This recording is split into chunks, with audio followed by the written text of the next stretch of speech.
साहित्यकार आदरणीय सुरेश जी जायसवाल जी की उपस्थिति को भी प्रणाम करता हूँ और इस कवि कुंभ के दो संयोजक जिनने मिलकर इस इतने बड़े कार्य का बीड़ा उठाया और उस कार्य को करके दिखाया, ऐसे आदरणीय श्री राजेंद्र जी खत्री और आदरणीय लालचंद जी मनमोहन जी के लिए जोरदार उनकी मेहनत निस्वार्थ भाव से साहित्य सेवा का जो परिश्रम है इन्होंने किया है।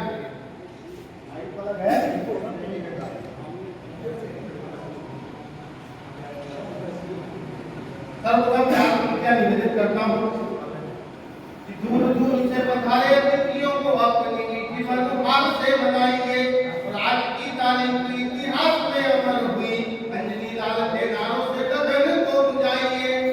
आरती के बेटे आप श्रम के साधक सब, आरती के बेटे आप कलम के साधक सब, इसने और सदा के सुमन में गाइए और कार्यक्रम में आए सभी भाई एक बार जोरदार तालियां, एक बार जोरदार तालियां। बहुत बहुत धन्यवाद। इतनी तालियों में मेरे थोड़े से निकल जाएंगे, ये मंच की टिप्पणियां हैं, लेकिन इन ऐसे कवि कुंभ ऐसे कार्यक्रमों की आवश्यकता क्यों होती है, ऐसे कार्यक्रम क्यों करना आवश्यक है और ऐसे कार्यक्रमों का उद्देश्य क्या होता है और इस कार्यक्रम से मिलेगा क्या।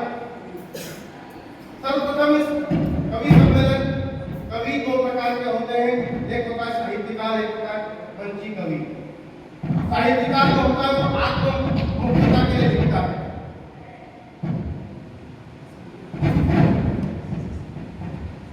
मेरे फेफड़े में आवाज नहीं आ रही मैं घबरा गया, मैंने कहा नहीं अपने तो नहीं आ रही। आजकल कोई भरोसा नहीं है, जब से कोविड का टीका लगा है उसके बाद कोई भरोसा नहीं कब क्या हो जाए। इसलिए साहित्यकार आत्ममुक्तता के लिए लिखता है, ये समझने की आवश्यकता है। ऐसे कार्यक्रमों की आवश्यकता क्यों है, ऐसे कार्यक्रमों की सार्थकता क्या है, इनमें हमें ऐसे कार्यक्रमों में हमें बहुत सारी चीजें सीखने को मिलती है। व्यक्ति अपने आनंद के लिए जो लिखता है अच्छा लिखता है, लेकिन जो मंचीय परंपरा है उसमें व्यक्ति को श्रोता के मन के अनुसार लिखने की आवश्यकता होती है। अपने मनस्थिति को बहुत ज्यादा बढ़ाने की आवश्यकता होती है। हमें वहां तक पहुंचना होता है जहां तक वो सामने बैठे हुए श्रोता क्या चाहता है, क्या सुनना चाहता है। आज हम कई तरह की बातें करते हैं मंची कवियों के बारे में कि उनके पास क्या है, उनके पास ये नहीं है, लेकिन उनके पास कुछ न कुछ तो है जो आज वो हजारों लाखों रुपए ले रहे हैं और चल रहे हैं। उन्हें सीखने की आवश्यकता है कि बारीकियां हम ऐसे कार्यक्रमों से सीख सकते हैं। ऐसे छोटी छोटी बहुत सारी चीजें हैं, उनका प्रेजेंटेशन इतना अच्छा है, हो सकता है उनके पास कविता अच्छी नहीं है, लेकिन उनके पास प्रेजेंटेशन इतना अच्छा है कि वो जब तक मंच पे खड़े होते हैं जब तक अपनी और श्रोताओं को बांध के रख लेते हैं। ये चीज मुझे सीखने की आवश्यकता है कवि कुंभ से है, इस कवि कुंभ के आयोजन से है। हमारे बीच में जो वरिष्ठ लोग बैठे हुए हैं इनके मार्गदर्शन से है। हम अपनी कविताओं की प्रस्तुति यहाँ जरूर देंगे, जिससे हमारी कविताएं, हमारी लेखनी, हमारे जो भी छंद है वो कहीं न कहीं त्रुटि हो तो उसमें हमें सीखने को मिले। हम पढ़ेंगे तो कहीं हमारे जो प्रेजेंटेशन है, हमारी जो प्रस्तुति है उसमें सुधार आएगा। इसलिए ये आयोजन होते हैं। मैं सर्वप्रथम माँ भगवती मीरा पानी की वंदना हमसे इस कार्यक्रम की शुरुआत करना चाहता हूँ। और हम कवियों के पास कोई वाक्य यंत्र नहीं होता, हमारे पास केवल शब्द होते हैं।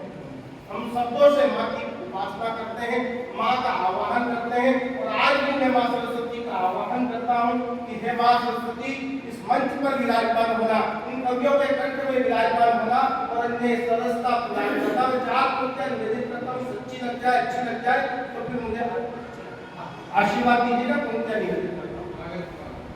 भावों का गंगा जल शब्दों का कुसुम दर, पंक्ति पंक्ति रोली और छंद की रंगोली हो। मुखड़े में आरती है चरण मंत्रे में, गीतों का प्रसाद मेरी पुतलाती बोली हो। चरणों में पड़ा हूँ दीन विद्या व विवेकहीन, काव्य से परिपूर्ण मेरे हृदय की झोली हो।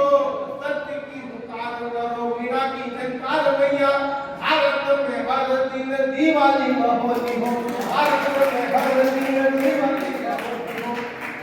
प्रवृत्ति की ध्वज वंदना के लिए मैं देश की बड़ी कवियत्री श्रीमती शीतल देवयानी की विनोद हमारे बीच में है, उन्हें आमंत्रित करता हूँ और आप जोरदार तालियों से आमंत्रित करें आदरणीय श्री शीतल देवयानी।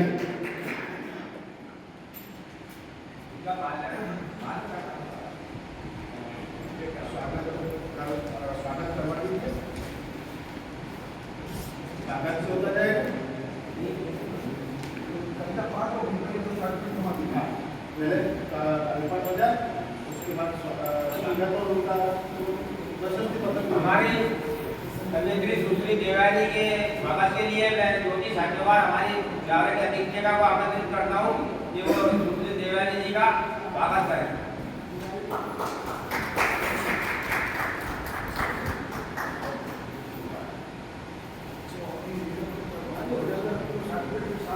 वो बाद में पढ़ेंगे।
हैं।